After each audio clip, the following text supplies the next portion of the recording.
कि are hostilities in the Middle East will stop.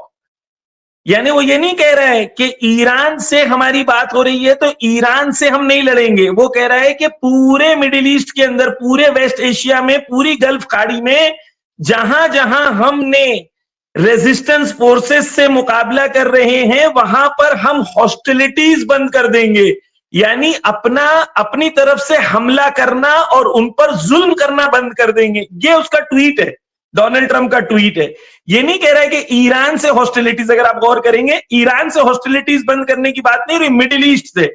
तो Iran के लिए ये क्लियर है कि इस ईरान में एंड ऑफ वॉर क्या है, American presence from West Asia should be completely wiped out. ये क्लियर है कि वेस्ट एशिया में अमेरिकन प्रेजेंस ना हो। जिसकी शुरुआत कहां से हुई है? इराक। तकरीबन इराक के अंदर नेटो के सोल्जर्स ऑलरेडी चले गए हैं।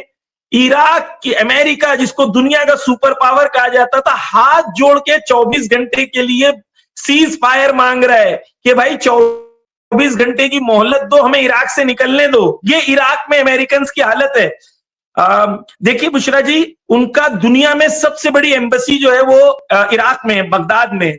बगदाद के अंदर कंटिन्यूअस हमले हो रहे हैं। उनके डिप्लोमेट्स, जो उन्होंने 48 आवर्स पहले एक नोटिस जारी की थी, उसमें कहा था American should leave Iraq immediately. साथ में कहा था do not come to embassy, embassy is not safe, that area is not safe.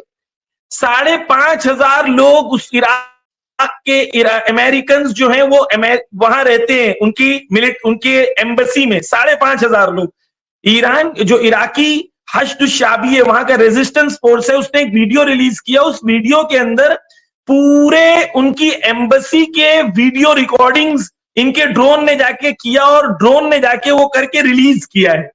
तो ये इराक के अंदर इनकी ऑलरेडी एग्जिट शुरू हो गई है और ये शुरुआत है। देखें, मैं आपको एक और चीज बताऊं, ये जीसीसी कंट्रीज ने कहा कि भाई हम एक मीटिंग करेंगे ईरान के खिलाफ, है ना। ओमान नहीं गया उस मीटिंग में। 57 मुस्लिम कंट्रीज है, उसमें से सिर्फ 12 कंट्रीज आए। यानी वो जो ये इनकी ताकत थी और इनकी सोच थी कि भाई हम जो है वो पूरे दुनिया के मुसलमानों को ईरान के खिलाफ खड़ा कर लेंगे, ये क्लियर है मुसलमानों के लिए कि तुम अगर इजराइल और अमेरिका के साथ खड़े हो तो तुम्हारी औकात वही है जो इजराइल और अमेरिका की। ये क्लियर हो गया इस वक्त गाजा की जंग के बाद खासतौर पर।